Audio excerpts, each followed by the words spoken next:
أعوذ بالله من الشيطان الرجيم. بسم الله الرحمن الرحيم. أعوذ بالله من شرور أنفسنا ومن سيئات أعمالنا. من يهده الله فلا مضل له ومن يضلله فلا هادي له. ونشهد أن لا إله إلا الله وحده لا شريك له. ونشهد أن سيدنا ومولانا محمدا عبده ورسوله أرسله الله بالحق بشيرا ونذيرا وداعيا إلى الله بإذنه وسراجا منيرا. أما بعد فقد قال الله تبارك وتعالى في كتابه القديم: أعوذ بالله من الشيطان الرجيم. بسم الله الرحمن الرحيم. الذين يأكلون الربا لا يقومون إلا كما يقوم الذي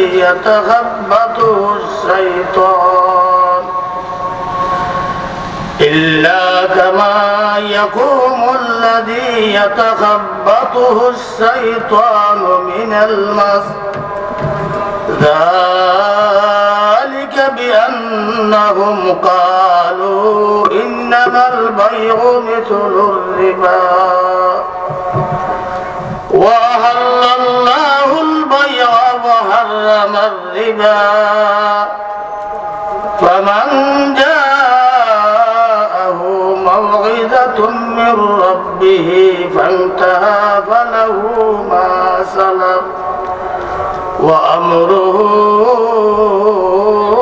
إلى الله ومن عاد فأولئك أصحاب النار هم فيها خالدون. وقال الله تبارك وتعالى في آية أخرى: يا أيها الذين آمنوا لا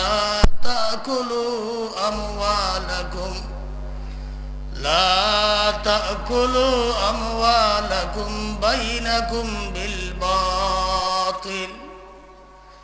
وعن جابر رضي الله تعالى عنه قال: لعن رسول الله صلى الله عليه وسلم آكل الربا وموكله وكاتبه وشاهديه وقال هم سواء. رواه مسلم. وعن أبي هريرة رضي الله تعالى عنه قال: قال رسول الله صلى الله عليه وسلم: الربا 70 جزءا أيسرها أن ينكح الرجل أمه. وقال عليه الصلاة والسلام: لعن رسول الله صلى الله عليه وسلم الراعي والمرتجي، أو كما قال عليه الصلاة والسلام. খুদ্দামুল কুরআন সমাজ কল্যাণ সংস্থা খন্দকার বাজার উসমানীনগর সিলেটের উদ্যোগে আয়োজিত 2 দিন ব্যাপী তাফসীরুল কুরআন হামদ ও নাত কিরাত প্রতিযোগিতার সমাপনী দিনে চলমান অধিবেশনের সম্মানিত সভাপতি, জাতির কর্ণধার হযরত উলামায়ে কেরাম, আমার সম্মুখে উপস্থিত শ্রদ্ধাভাজন মুরব্বিয়ান এবং নওজোয়ান পর্দার অন্তরালের মা বোনেরা, সর্বস্তরের বেরাদরান ইসলাম, আসসালামু আলাইকুম ওয়া রাহমাতুল্লাহ। মহান রব্বুল আলামিনের অশেষ মেহেরবানি, যিনি আমাদেরকে অত্যন্ত ভালোবেসে, অত্যন্ত দয়া করে কোরআন এবং হাদিস শোনার মাহফিলে আসার, বসার এবং শোনার তৌফিক দান করেছেন। আমরা জানি দুনিয়ার সব মানুষ বিচারক হইতে পারে না। আল্লাহ রব্বুল আলামিন যাকে চান বিচারের জ্ঞান তাকেই দান করেন। সবাই কিন্তু ম্যাজিস্ট্রেট হইতে পারে না, সবাই চিফ জাস্টিস হইতে পারে না। মহান রব্বুল আলামিন যার প্রতি দয়া করে তাকে এই সমস্ত জিনিস দান করে। এই জায়গাতে আমরা এসেছি, আমাদের মতো শত শত মানুষ, তারও আকাঙ্ক্ষা ছিল, ইচ্ছা ছিল এই মাহফিলে আসবে এবং বসবে, কিন্তু হয়তো এমন অসুবিধার সম্মুখীন সে হয়েছে, হয়তো তার কোনো আত্মীয় মারা গেছে, সে আসতে পারে নাই, হয়তো তার কোনো আপনজন হসপিটাল বা ক্লিনিকে চলে গেছে, শত ইচ্ছা থাকা সত্ত্বেও সে এই জায়গাতে আসতে পারে নাই। মহান রব্বুল আলামিন আমাদেরকে দুনিয়ার ঝামেলা, দুনিয়ার ব্যস্ততা থেকে ফারেক করে ভালোবেসে এই জায়গাতে আসার এবং বসার তৌফিক দান করেছেন। আমরা অন্তরের অন্তঃস্থল থেকে মহান রব্বুল আলামিনের শুকরিয়া আদায় করি এবং বলি আলহামদুলিল্লাহ। ভাইরা আমার, দুনিয়াতে এমন কোন মানুষ নাই যে মানুষ তার লাভ চায় না। দুনিয়াতে ছোট্ট ছোট্ট শিশু যারা আছে, অবুঝ, সংসারের কথা বুঝে না, এই সমস্ত শিশুরাও তার ব্যক্তিগত মুনাফা, ব্যক্তিগত লাভ সে চায়। কিভাবে চায়? কচি কচি বাচ্চা যারা আছে, তারা যখন স্কুলে যায়, মক্তবে যায়, মাদ্রাসায় যায়, বাবার কাছে আবদার জানায়, মায়ের কাছে আবদার জানায়, আমাকে 5টা টাকা দেন, আমি চকলেট খাবো, মুড়ি খাবো, চানাচুর খাবো। সে আপনার এইটা তার জন্য লাভ, এই জন্য বারবার সে আবদার জানায়। যদি মা বাবা তাকে দিতে অসম্মতি জানান, তাইলে সে কাঁদে এবং বলে আমি স্কুলে যাব না, মাদ্রাসায় যাব না। এইটা হইল তার লাভ। দোকান থেকে কিনবো এবং আমি খাইবো, এইটাই হইল তার লাভ। একজন ছোট্ট শিশু তার লাভ ছাড়া যখন সে পড়া দেয় না, যারা দুনিয়াদারি করে বুঝমান, তারা তো লাভ ছাড়া পড়া দিবেই না। মানুষ চায় যদি আমি একটা ঢিলে 2টা বাকি শিকার করতে পারি, 3টা বাকি শিকার করতে পারি, সেইটা তো আমার লাভ। ভাইরা আমার, দুনিয়ার লাভকে মহান রব্বুল আলামিন 2 ভাগে ভাগ করে দিয়েছেন। কিছু লাভ আছে স্বচক্ষে আমরা দেখি, এইটা হইল দুনিয়ার লাভ। ব্যবসা বাণিজ্য করলাম, লক্ষ লক্ষ টাকা মুনাফা অর্জন করলাম, এইটা আমি দেখতে পাইলাম, এইটা হইল দুনিয়ার লাভ। মহান রব্বুল আলামিন পরকালের কিছু লাভ মানব জাতির জন্য রেখেছেন, যে সমস্ত লাভ দুনিয়ার লাভ থেকে 1000 গুণ ঊর্ধ্বে, কিন্তু এইগুলা স্বচক্ষে দেখা যায় না।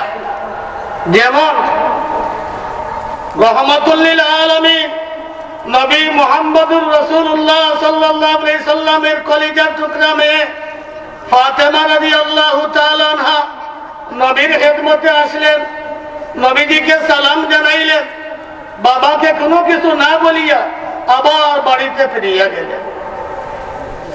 বিশ্ব নবী রহমাতুল লিল আলামিন নবীজি বলেন, মান আযা ফাতেমাতা ফাকাদ আযানি, ফাতেমা আমার কলিজার টুকরা, যে ব্যক্তি নাকি ফাতেমাকে কষ্ট দিল, সে আমি নবীকে কষ্ট দিই। মুহাম্মদুর রাসূলুল্লাহ সাল্লাল্লাহু আলাইহি সাল্লাম মনে মনে ভাবে, আমার মেয়ে আমার কাছে আসলো, আমাকে সালাম জানাইলো, কোনো কিছু না বলিয়া সে আবার চলে গেল। কি জন্য সে আসলো? কোনো কিছু বলল না। নবীর মনে শান্তি নাই। এইভাবে নবীজি রাত্রিবেলা ফাতেমা রাদিয়াল্লাহু তাআলা আনহার ঘরে যাইয়া দরজায় যখন টোকা দিলেন, ফাতেমা এবং আলী ঘুমন্ত অবস্থায় ঘুম থেকে উঠলেন এবং নবীজিকে দরজা খুলিয়া দিলেন। নবীজি বলেন, হে ফাতেমা, তুমি আমার কলিজার টুকরা, দুনিয়ার সমস্ত মানুষ এক পাল্লায়, তুমি ফাতেমা আমার কাছে অপর পাল্লায়, আমার কাছে তোমার পাল্লা ভারী। বাবার দরবারে যাইয়া শুধু সালামি জানাইলাই, কোনো কিছু না বলিয়া ফিরিয়া আসলাই। আমার তো ঘুম লাগে না, আমার মনে বারবার উঠতে পড়তেছে, আমার মা আমার মেয়ে কেন আমার কাছে গেল আর কোনো কিছু না বলিয়া আবার চলে আসলো। ফাতেমা, তুমি কেন আমার কাছে গিয়েছিলে, আবার কোনো কিছু না বলিয়া সালাম জানাইয়া বাড়িতে চলে আসলে, তার কারণ? নবীর মেয়ে ফাতেমা সহজে কথা বলতে চায় না। আলী রাদিয়াল্লাহু তাআলা আনহু বলেন, ইয়া রাসূলুল্লাহ, আপনার খেদমতে দাস দাসী আসছে। আমি ফাতেমাকে বললাম, হে ফাতেমা, তুমি এক পাল্লায়, দুনিয়ার সমস্ত মানুষ অপর পাল্লায়। তুমি ওই রুটি তৈয়ার করতে করতে তোমার হাতে দাগ পড়িয়া গেছে, কুয়ার থেকে পানি উঠাইতে উঠাইতে তোমার বুকে আপনার দাগ পড়িয়া গেছে। নবীর খেদমতে দাসী আসছে, যদি তুমি যাইয়া তোমার বাবাকে বলো, বাবা আমার তো কাজকর্ম করতে কষ্ট হইতেছে, যদি আমাকে একটু দাসী দেন, একজন দাসী দেন, তাইলে আমার একটু সাহায্য হবে। নবী তোমার কথাকে কি করবে? বাদ দিবে না, তোমার কথা শুনবে। কিন্তু ফাতেমা লজ্জায় আপনার খেদমতে যাইয়া সালাম জানাইয়া আবার নীরবে সে বাড়িতে আসিয়া গেছে, কোনো কিছু বলে নাই। বিশ্ব নবী রাহমাতুল লিল আলামিন আলীর মুখ থেকে যখন কথা শুনলেন, ফাতেমা রাদিয়াল্লাহু তাআলা আনহাকে সম্বোধন করিয়া বলেন, হে আমার কলিজার টুকরা ফাতেমা, তুমি দাসী ভাইয়া যে পরিমাণ লাভবান হইবে, আমি মুহাম্মদুর রাসূলুল্লাহ সাল্লাল্লাহু আলাইহি সাল্লাম তোমাকে এর চেয়ে 1000 গুণ লাভবান হইবে এমন একটা কথা তোমাকে আমি বলিয়া দিতে পারি, এমন একটা কালিমা তোমাকে আমি শিক্ষা দিতে পারি। দাসী ভাইয়া, তুমি যে পরিমাণ লাভবান হইবে, মহান রব্বুল আলামিন তোমাকে এর চেয়ে 1000 গুণ লাভবান করিয়া দিবে। ফাতেমা বলে, আব্বাজান সেই কালিমা কি? নবী মুহাম্মদুর রাসূলুল্লাহ সাল্লাল্লাহু আলাইহি সাল্লাম বলেন, তুমি যখন 5 ওয়াক্তের নামাজ পড়বে, নামাজকে শেষ করার পরে সুবহানাল্লাহ 33 বার, আলহামদুলিল্লাহ 33 বার, আল্লাহু আকবার 34 বার পড়ে নিবে। দাসী ভাইয়া যে পরিমাণ লাভবান হওয়ার কথা, আল্লাহ রাব্বুল আলামিন এর চেয়ে 1000 গুণ লাভবান তোমাকে বানাইয়া দিবে। তাহলে একজন দাসী ভাইয়া যে পরিমাণ লাভবান হওয়া যায়, যদি 5 ওয়াক্তের নামাজ পড়িয়া এই তাসবিহগুলো আমরা আদায় করতে পারি, আল্লাহর দরবারে 1000 গুণ লাভবান হব। ফাতেমা রাদিয়াল্লাহু তাআলা আনহা বাবার কথা শুনিয়া নিল এবং বললেন, হে আব্বাজান, আপনার কাছে আমি আর দাসী চাইব না, আমাকে যে কালিমা আপনি শিক্ষা দিয়েছেন, আমি দুনিয়ার কোনো লাভ চাই না, আমি চাই পরকালের লাভ। ওগো আব্বাজান, আপনার কাছে আমি দাসী চাইব না, যা কালিমা আপনি আমাকে শিক্ষা দিয়েছেন, আজ থেকে আমি সেই তাসবিহর উপর আমল করতে থাকব। এই জন্য এই তাসবিহর নাম হইল কি? তাসবিহে ফাতেমি। এই তাসবিহর নামই হইল কি? তাসবিহে ফাতেমি। আমরা যারা শুনলাম, আজ থেকে ইনশাআল্লাহ আমরা আমল করব তো? ইনশাআল্লাহ ওয়াজে আসলাম আর শুনলাম এমন না, কিছু আমরা তো বাড়িতে নিয়ে যাই। এই জায়গাতে আমরা যারা আসলাম, আমাদের কি লাভ হইল? আমাদের লাভ হইল কি? বান্দা যখন কোরআন হাদিস শোনার জন্য বাড়ি থেকে রওনা দেয় এবং তার পায়ে ধুলাবালি লাগে, নবী মুহাম্মদুর রাসূলুল্লাহ সাল্লাল্লাহু আলাইহি সাল্লাম বলেন, আল্লাহ রাস্তায় যাইতে গিয়া বান্দার পায়ে যখন ধুলাবালি লাগে, মহান রব্বুল আলামিনের দরবারে এই ধুলাবালি এত প্রিয়, মহান রব্বুল আলামিনের দরবারে এই ধুলাবালি এত ভালো, আল্লাহ রব্বুল আলামিন ওই ধুলাবালির কারণে ওই বান্দার উপর জাহান্নামের আগুনকে হারাম করিয়া দে। কারণ আমরা জানি আল্লাহ রাস্তার ধুলাবালি এবং জাহান্নামের আগুন এক হইতে পারে না। আল্লাহ রাস্তার ধুলাবালি এবং জাহান্নামের আগুন কি হইতে পারে না? এক হইতে পারে না। দেখেন, দুনিয়াকে ভৌগোলিক ভাবে যদি আমরা দেখি, আল্লাহ রাব্বুল আলামিন দুনিয়াকে আপনার 4 ভাগে ভাগ করে দিয়েছেন। 3 ভাগ হইল জল, 2 ভাগ জল, 2 ভাগ জল আর 1 ভাগ হইল স্থল। যদি দুনিয়ার সমস্ত পানিকে একত্রিত করা হয় এবং জাহান্নামের আগুনকে নিবানোর জন্য ওই পানি জাহান্নামে নিক্ষেপ করা হয়, তাইলে ওই জাহান্নামের আগুন, যে আগুনকে মহান রব্বুল আলামিন 3000 বছর জ্বালাইয়াছেন, সেই জাহান্নামের আগুন দুনিয়ার পানি দিলে বাড়বে ছাড়া পানি কি হই আগুন কি হইবে না, নিভবে না। নবী মুহাম্মদুর রাসূলুল্লাহ সাল্লাল্লাহু আলাইহি সাল্লাম বলেন, বান্দা যখন আল্লাহর ভয়ে কাঁদতে থাকে, আল্লাহর ডরে যখন বান্দা কাঁদতে থাকে, এমনকি আল্লাহর ভয়ে তার চক্ষু থেকে 1 ফোঁটা পানি বাইর হয়ে যায়, দুনিয়ার সমস্ত মানুষ দুনিয়ার সমস্ত পানি জাহান্নামে ছাড়িয়ে দিলে ওই জাহান্নামের আগুন নিভবে না, বাড়তে থাকবে। আল্লাহর ভয়ে যখন বান্দা কাঁদতে থাকে, মহান রব্বুল আলামিন 1 কাতরা পানির বিনিময়ে জাহান্নামের আগুনকে হারাম করিয়া দে। বেরাদরান ইসলাম, আল্লাহ রব্বুল আলামিন আমাদেরকে সুযোগ দিয়েছেন, আমাদেরকে তৌফিক দিয়েছেন। এই জন্য এই কোরআন এবং হাদিস শোনার জন্য এই মাহফিলে আসা এবং বসার সুযোগ যখন আমরা পেয়েছি, আল্লাহ তাআলার দরবারে আমরা শুকরিয়া আদায় করব না? এই জন্য আমরা সবাই আল্লাহর নাম জোরে জোরে বলি, আল্লাহর নাম লই এবং সবাই বলি আলহামদুলিল্লাহ। কর্তৃপক্ষ আমাকে যে আলোচ্য বিষয় দিয়েছেন, আমি তাদেরকে মুবারকবাদ জানাই। এই আলোচ্য বিষয় কোরআন এবং হাদিসের দৃষ্টিতে অনেক কঠিন। আমাকে যে আলোচ্য বিষয় দেওয়া হয়েছে, প্রসঙ্গ হইল সুদ এবং ঘুষের পরিণতি। আমি চাই কোরআন এবং হাদিসের আলোকে, কোরআন এবং হাদিসের দৃষ্টিতে এবং যুক্তির দর্পণে সুদ কি জিনিস, ঘুষ কি জিনিস, তা আপনাদের সম্মুখে আমি পেশ করব। এবং যে আয়াত তিলাওয়াত করেছি, যে হাদিস তিলাওয়াত করেছি, আয়াত এবং হাদিসকে ব্যাখ্যা করিয়া সুদ এবং ঘুষের পরিণতি আপনাদের সম্মুখে আমি তুলিয়া ধরব। ওয়ামা তৌফীক ইল্লা বিল্লাহ ওয়া হুয়া হাসবি ওয়া নি'মাল ওয়াকিল।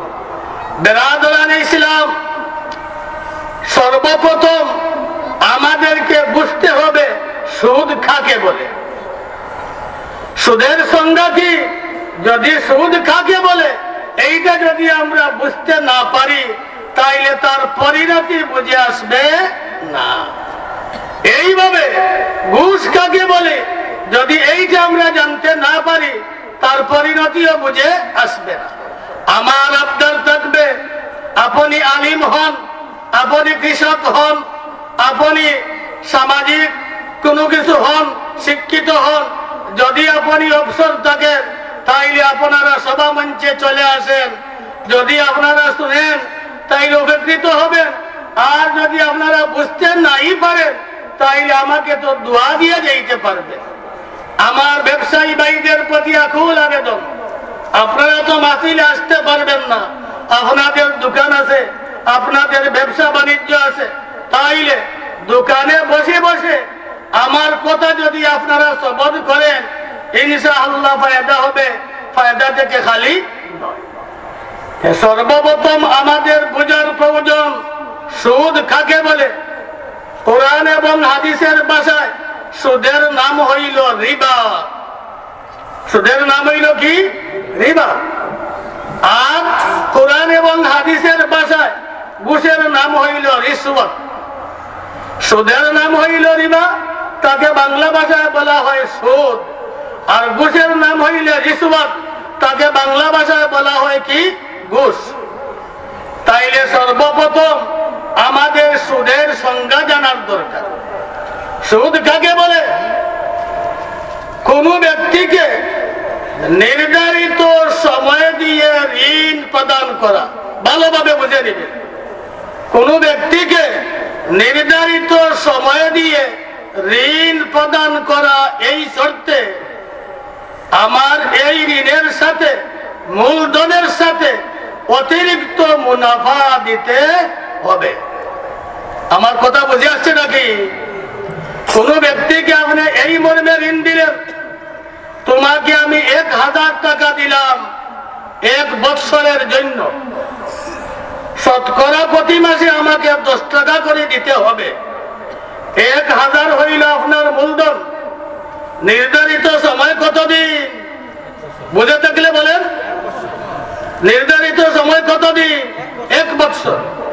নির্ধারিত সময় হইল 1 বৎসর। মূলধন হইল কত? 1000। আর শতকরা প্রতি মাসে আমাকে 10 টাকা দিতে হবে। এইটা হইল আপনার কি? অতিরিক্ত, যেটাতে কোরআন হাদিসের ভাষায় রিবা বলা হয় এবং আমাদের ভাষায় কি বলা হয়? সুদ বলা হয়। এই রকম সুদ, মূলধনের সাথে অতিরিক্ত টাকা নিয়ে আসা, এই রকম দিনকে মহান রব্বুল আলামিনের পক্ষ থেকে সুদ বলে আখ্যায়িত করা হয়েছে। এইটা আমার কথা না, আল্লাহ রব্বুল আলামিন কোরআনেও বলতেছেন এবং নবীর হাদিস, কুল্লু কারজিন জাররা নাফারান ফাহুয়া রিবা ওয়া ফি রিওয়ায়াতিন উখরা কুল্লু কারজিন জাররা মানফাআতান ফাহুয়া রিবা। বিশ্ব নবী রাহমাতুল লিল আলামিন বলেন, যে খরচের মধ্যে যে খরচ লাভকে টানিয়ে আনে, এইটার নাম হইল কি? সুদ। যে ঋণ লাভকে টানিয়ে আনে, যে ঋণের মধ্যে লভ্যাংশ পাওয়া যায়, অতিরিক্ত টাকা পাওয়া যায়, এইটার নাম হইল শরীয়তের পরিভাষায় সুদ। আমার কথা তো আপনারা বুঝতে পারছেন। সুদ কাকে বলে ভালোভাবে বুঝতে হবে। এইটার নাম হইল কি? সুদ। রিশওয়াত। রিশওয়াত শব্দের অর্থ হইল আপনার ঘুষ। ঘুষ কাকে বলে?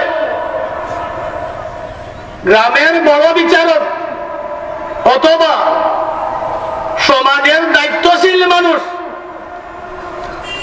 এই মর্মে তার সাথে আপনি চুক্তি করলেন, আমি দিবালুকে 2 পরি মার্ডার করেছি, আমি অন্যায়, আমার বাঁচার কোনো পথ নাই। যদি আপনি আমাকে বিচার করে বাঁচাইতে পারেন, আপনাকে আমি 1 লক্ষ টাকা প্রদান করব। বিচারক প্রভাবশালী ব্যক্তি, সে বলল, হ্যাঁ, যদি তুমি আমাকে 1 লক্ষ টাকা দিতে পারো, তুমি 1 মার্ডার কেন 100 মার্ডার করলেও যেভাবে হয় না কেন বিচারে আমি তোমাকে কি করাইয়া দিব? জিতাইয়া দিব। এই মর্মে আপনার যে কথা চলে, এইটার নাম হইল, এই মর্মে আপনার যে টাকা পয়সা আদান প্রদান করা হয়, তার নাম হইল কি? ঘুষ। তাইলে আপনারা সুদও বুঝিয়া নিলেন, ঘুষও বুঝিয়া নিলেন। ভালোভাবে বুঝবেন। সুদও বুঝিয়া নিলেন, ঘুষও বুঝিয়া নিলেন।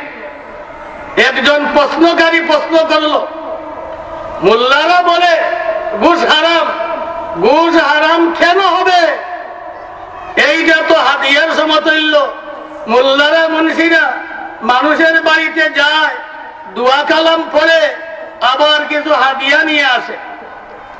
তারা দোয়া কালাম পড়িয়া যখন হাদিয়া নিয়ে আসলো, আমরা তো এইভাবে বিচার করে কিছু হাদিয়া নিয়ে আসলাম, তাইলে তাদের হাদিয়া যদি বৈধ হয়, আমাদের এই টাকা বৈধ হবে না কেন? প্রশ্ন বুঝে আসছে? একগুলো মানুষ এইভাবেই একদল মানুষ প্রশ্ন করে, তোমাদের মোল্লা মুন্সিদের হাদিয়া যদি বৈধ হয়ে জায়েজ হয়, তাইলে বিচার করে যে টাকা আমরা উপার্জন করব এইগুলাও আমাদের জন্য জায়েজ।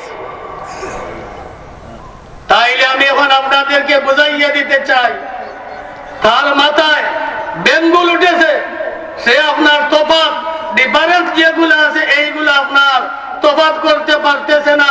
দুইটার মধ্যখানে পার্থক্য, হাদিয়া এবং ঘুষের মধ্যে কোন ধরনের পার্থক্য এইগুলা সে উপলব্ধি করতে পারতেছে না।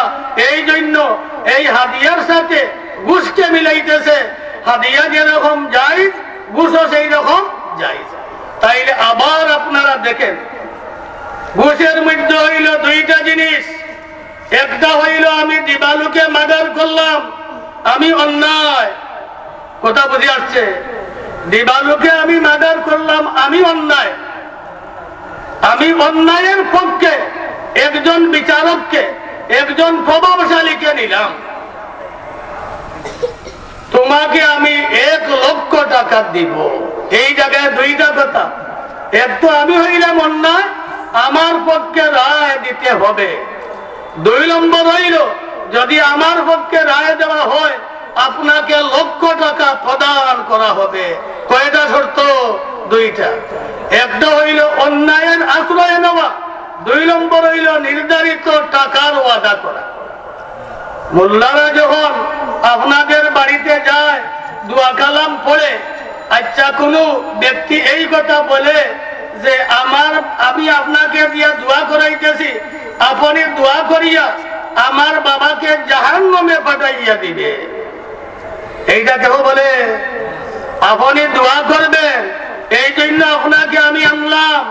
অন্যায় ভাবে দোয়া করবেন, বলে অন্যায় ভাবে দোয়া কি? বলে দোয়ার মাধ্যমে আমার বাবা যেন জান্নাত না পায়, জাহান্নামে চলিয়া যায়, এইভাবে দোয়া করবেন। এইরকম দোয়ার মধ্যে কোন শর্ত আছে? নাই।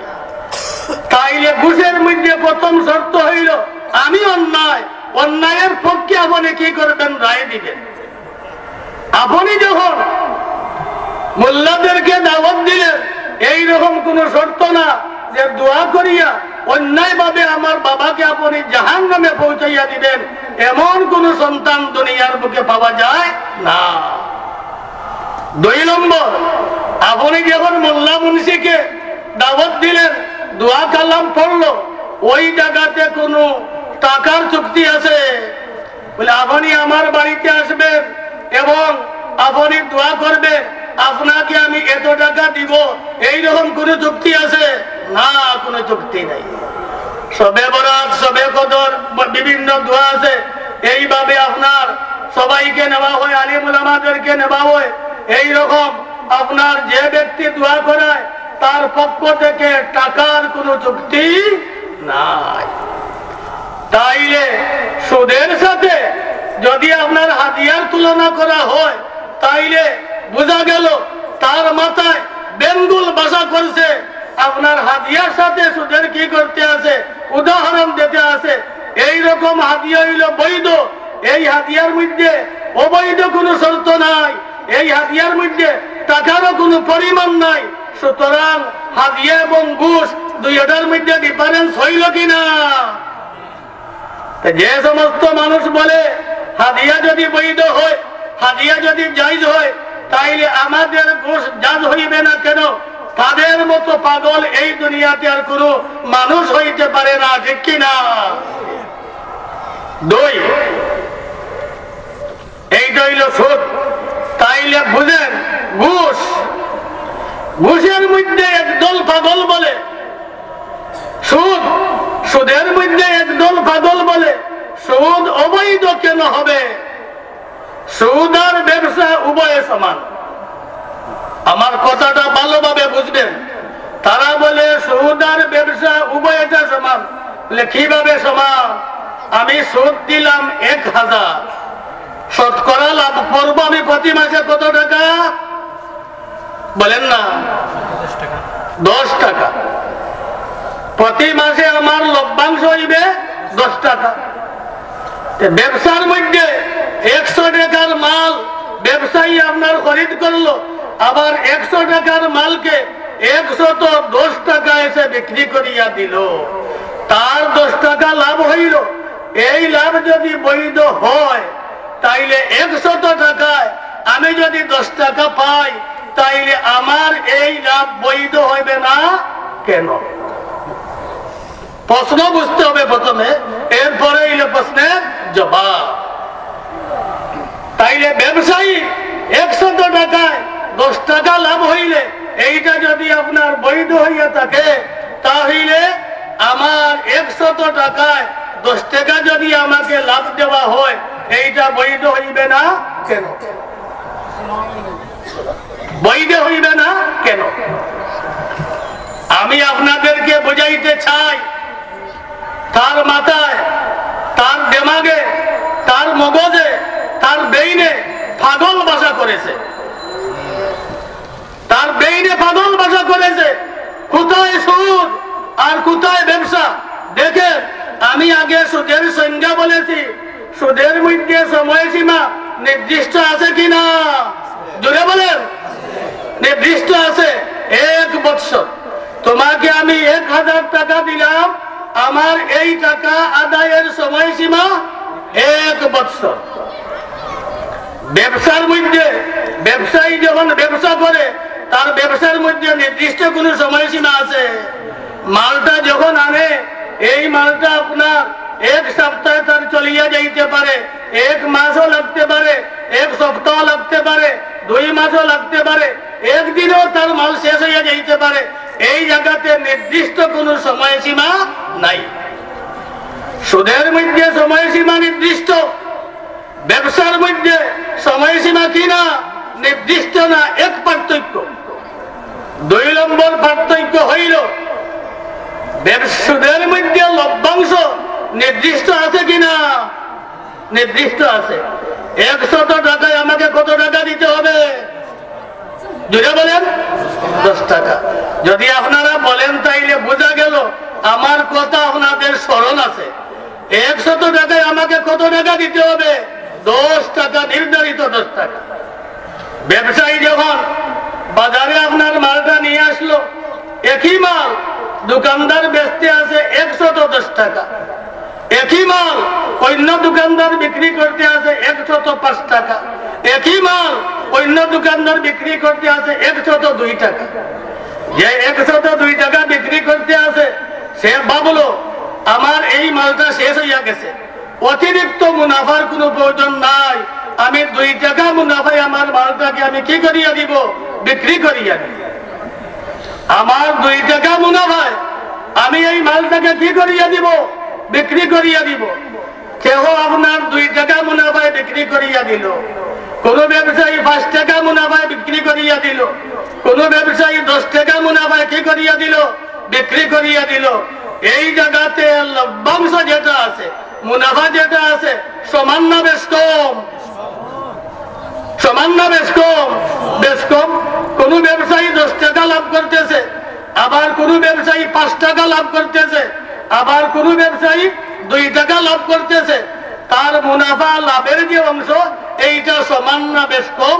কারো হইল 10 টাকা, কারো হইল 5 টাকা, কারো হইল 2 টাকা।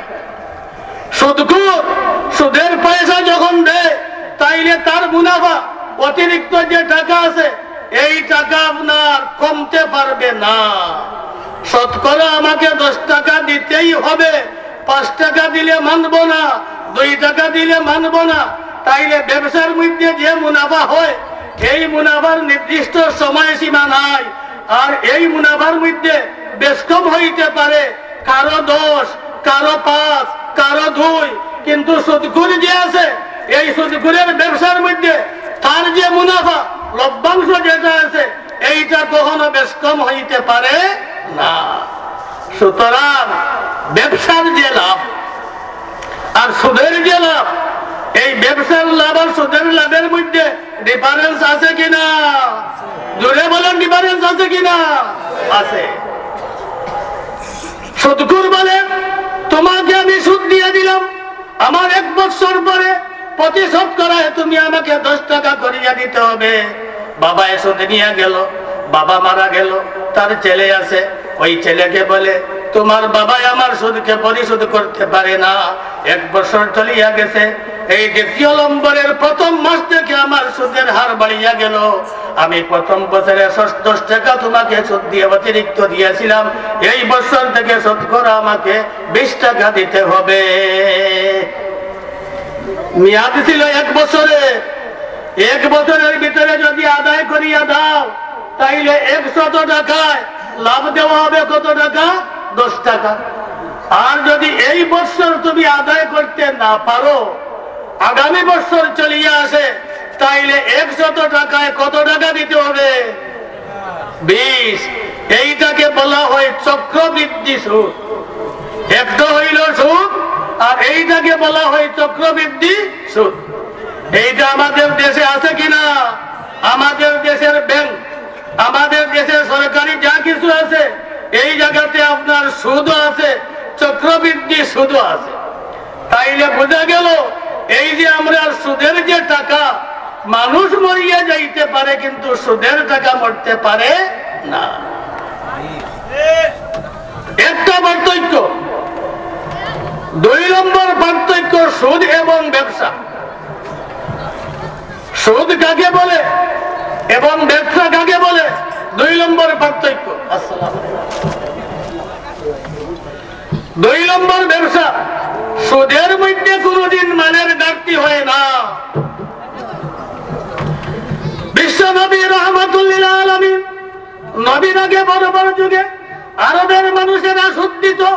যখন মানুষ সুদ আদায় করতে পারত না, এইভাবে মানুষ যখন দুনিয়া থেকে বিদায় নিত, তার বিবিকে তার পিতা বাড়ির থেকে বাহির করিয়া দেওয়া হইতো, তার সন্তানকে পিতা বাড়ির থেকে বাহির করিয়া দেওয়া হইতো।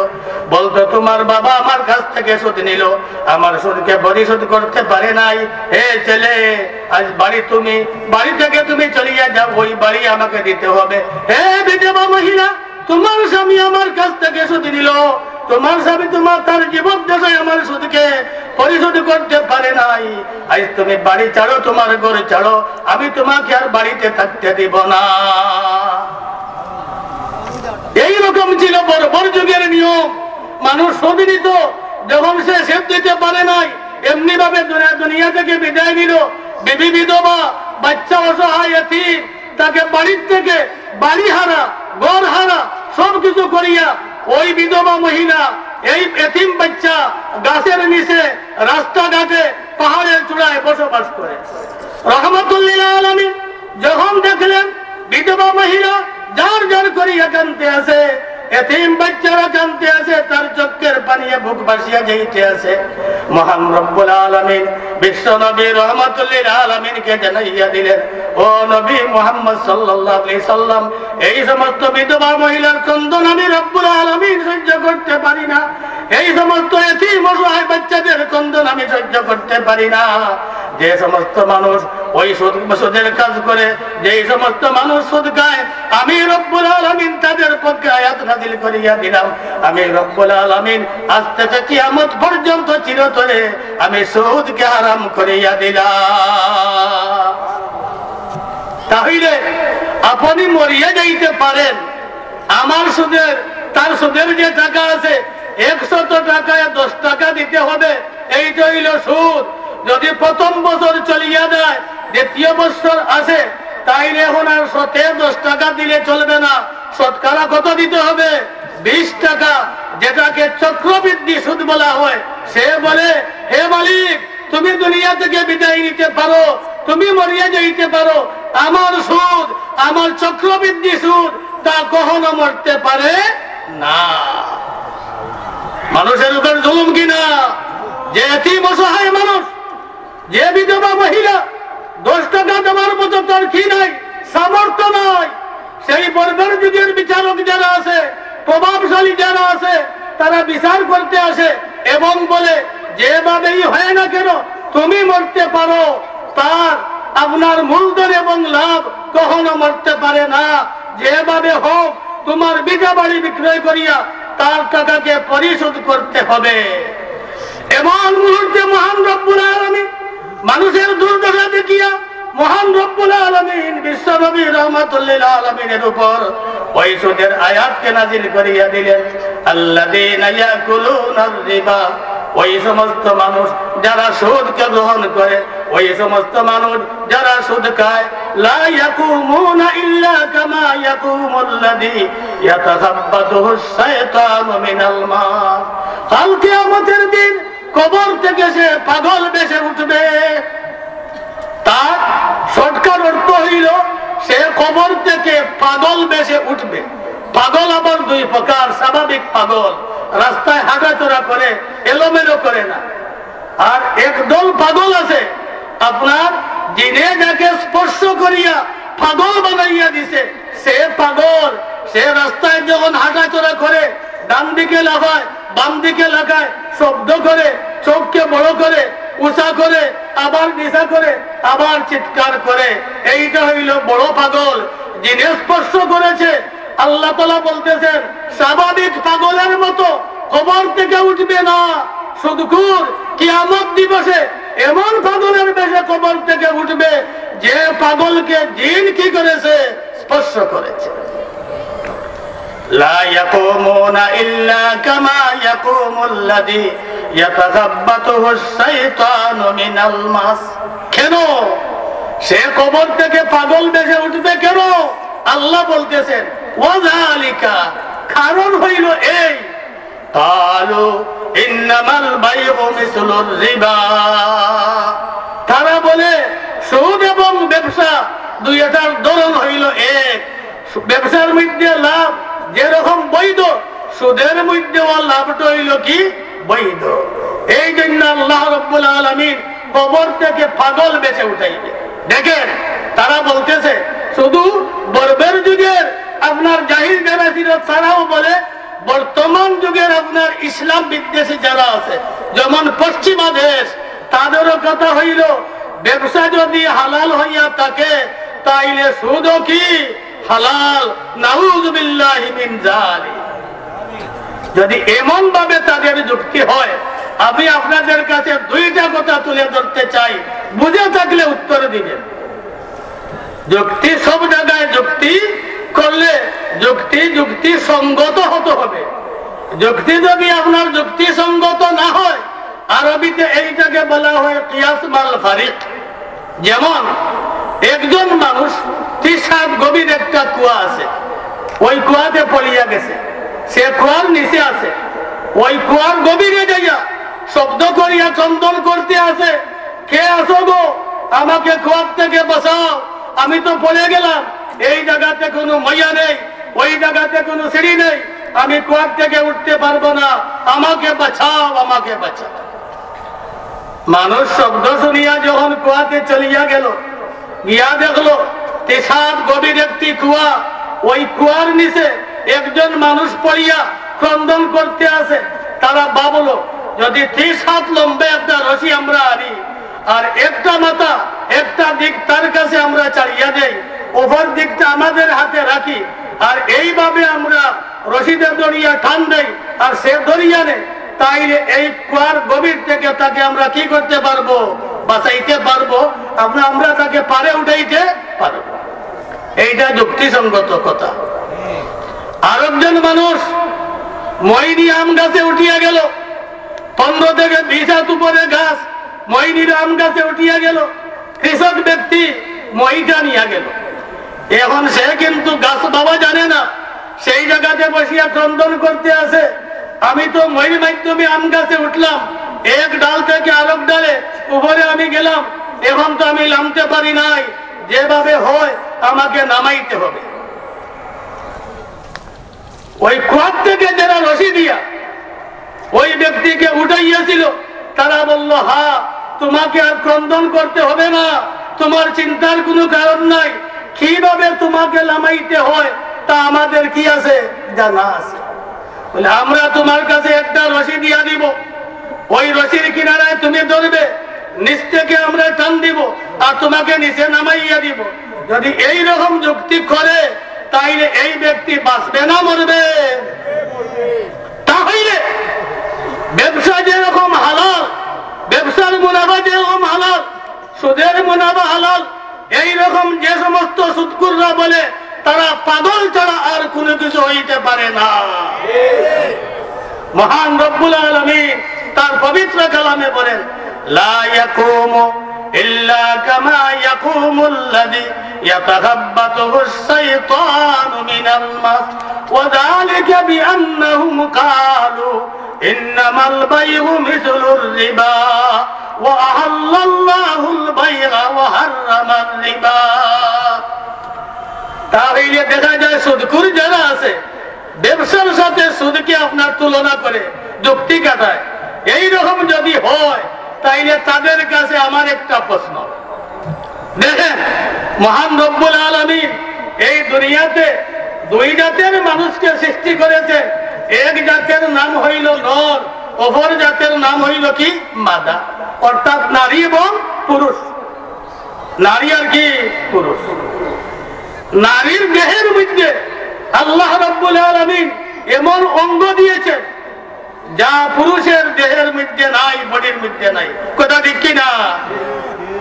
এবং নারীর বডির মধ্যে আল্লাহ রাব্বুল আলামিন সন্তান জন্ম দেওয়ার, সন্তান ধারণ করার ক্ষমতা দিয়েছেন যা কোনো পুরুষের মধ্যে নাই। আমি সুদখোরকে বলতে চাই, হে সুদখোর, ব্যবসার সাথে সুদের যুক্তি তুমি হাঁটাও। তুমি বলো ব্যবসাতে যেরকম বৈধ সুদও বৈধ, তাইলে তুমি যখন বিবাহ করলে এমন একজন মহিলা তোমার ঘরে তুমি উঠাইয়া আনলে, তোমার বোনের শরীরের যত অঙ্গ আছে তোমার বিবির কাছে এই সমস্ত অঙ্গ আছে। তাইলে তোমার বাইরে থেকে একজন মহিলাকে না নিয়া যদি তোমার বোনকে তুমি বিবাহ করিয়া নিতে, তাইলে অসুবিধা কি?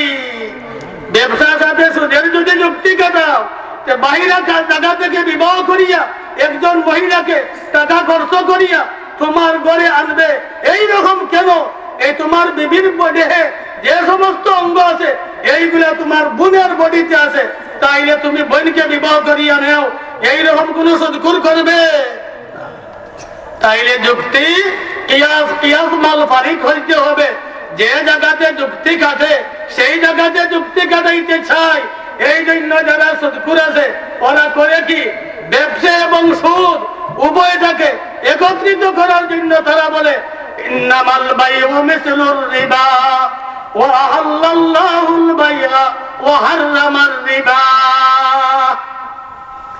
আল্লাহ রাব্বুল আলামিন বেচাকিনাকে, ব্যবসাকে, ব্যবসার মুনাফাকে আল্লাহ রাব্বুল আলামিন হালাল ঘোষণা দিয়েছেন এবং সুদের মুনাফাকে আল্লাহ রাব্বুল আলামিন হারাম ঘোষণা দিয়েছেন। সুতরাং এই কোরআন আমাদেরকে মানতে হবে কিনা? যদি আমরা আল্লাহর ঘোষণা শুনিয়া সুদ হারাম যদি আমরা না মানি, তাইলে এই সমস্ত সুদখোর পশুর সমান। ঠিক কিনা? দেখেন পশু জন্ম দেয়, জন্ম নেয়, আছে কিনা? পশুর মাঝে জন্ম দেওয়া, জন্ম নেওয়া আছে। পশু খায় আবার পান করে, আছে কিনা? মানুষের মধ্যে জন্ম দেওয়া, জন্ম নেওয়া আছে কিনা? আছে। পশু যেরকম জন্ম দেয়, জন্ম নেয়, মানুষও আবার জন্ম দেয়, জন্ম নেয়। পশু যেরকম খায় এবং পান করে, মানুষও কি করে? খায় এবং পান করে। পশু যেরকম প্রস্রাব আছে, পায়খানা আছে, মানুষেরও প্রস্রাব আছে, পায়খানা আছে। তাইলে সৃষ্টিগত দিক দিয়ে দেখা যায় মহান রব্বুল আলামিন পশুর মধ্যে যে সমস্ত জিনিস, যে বৈশিষ্ট্য দিয়েছেন, এইগুলা কার মধ্যে দিয়েছেন? মানব জাতির মধ্যে দিয়েছেন। তাইলে মানুষ আর পশু পার্থক্য হইল কি?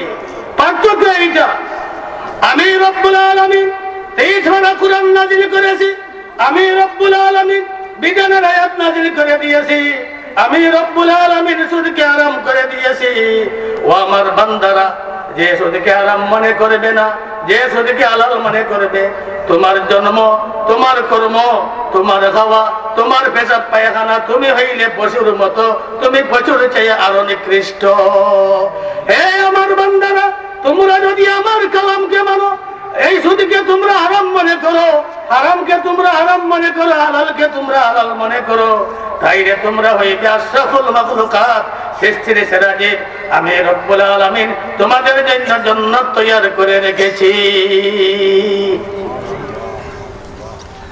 পশু আল্লাহ রাব্বুল আলামিন বলতেছেন ফা ইল্লাম তাফআলু, পরবর্তী আয়াতে বলতেছেন, আমি এই পর্যন্ত সুদ কোরআনের আলোকে বলতেছি, পরবর্তী আয়াতে বলতেছেন ফা ইল্লাম তাফআলু, তোমাদেরকে এত বুঝানোর পর যদি তোমরা সুদ থেকে বিরত না হও, ফাযরু বিহারবিম মিনাল্লাহি ওয়া রাসূলি, জেনে রাখো আল্লাহ এবং রাসূলের পক্ষ থেকে যুদ্ধের ঘোষণা তোমাদেরকে শোনাইয়া দেওয়া হলো।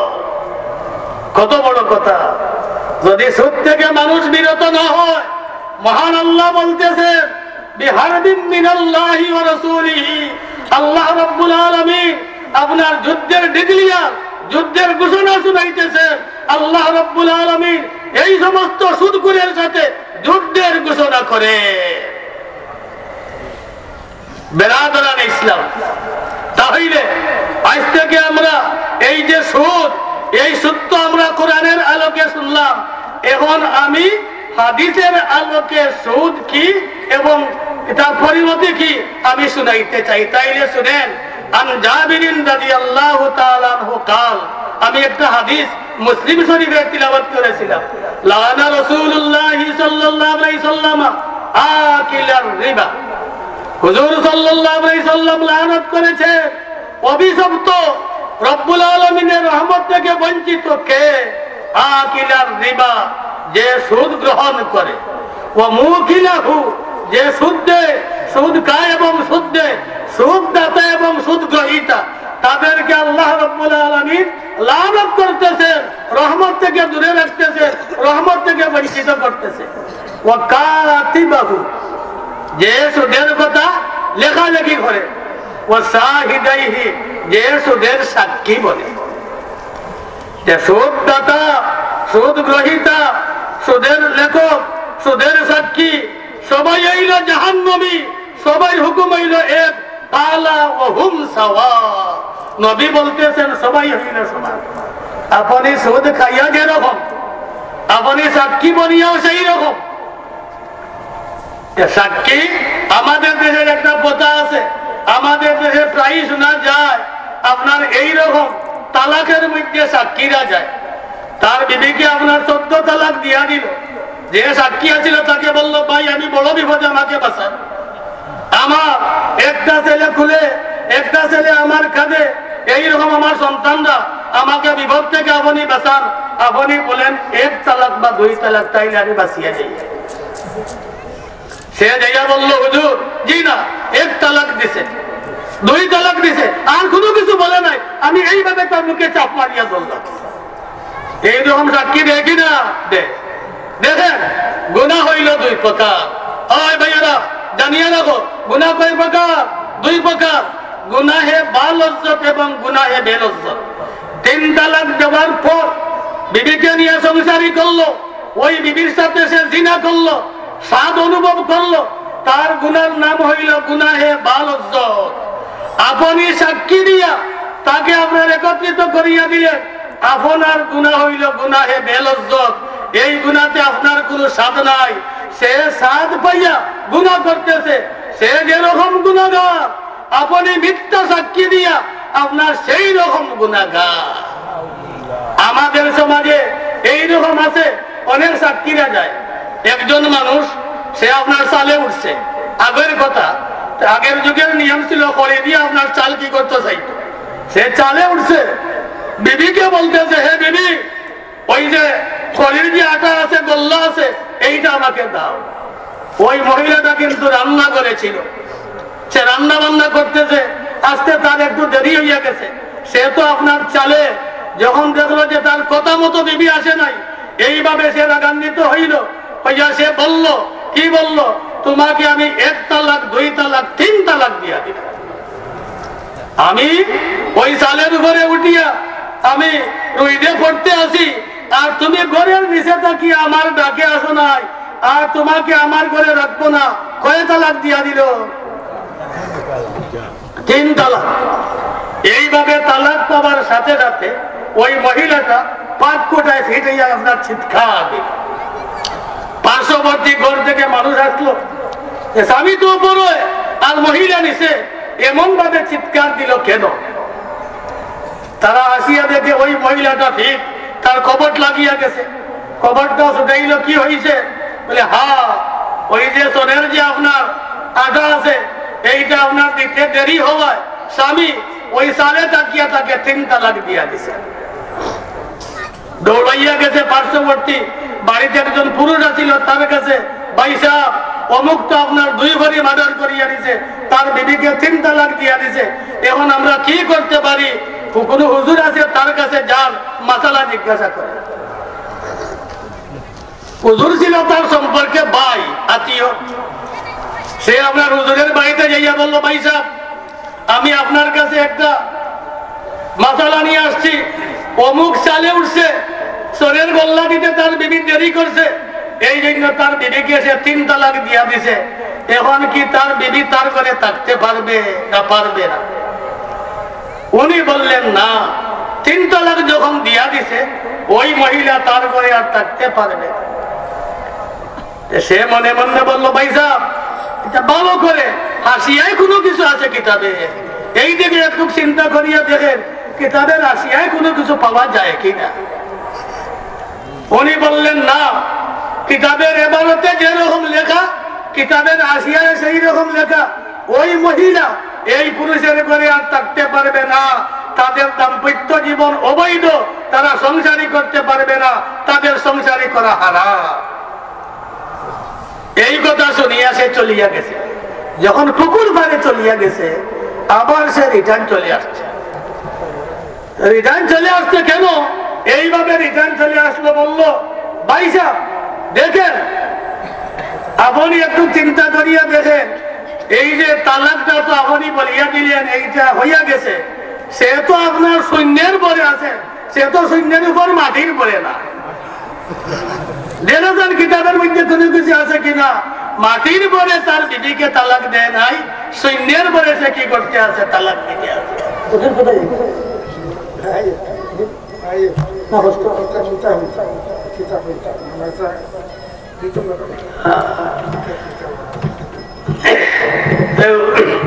এইভাবে আপনার যে দেখেন চিন্তা করিয়া শূন্যের পরে আপনার সে তালাক দিতে আছে, এইটা তো আপনার কিনা মাটির পরে না।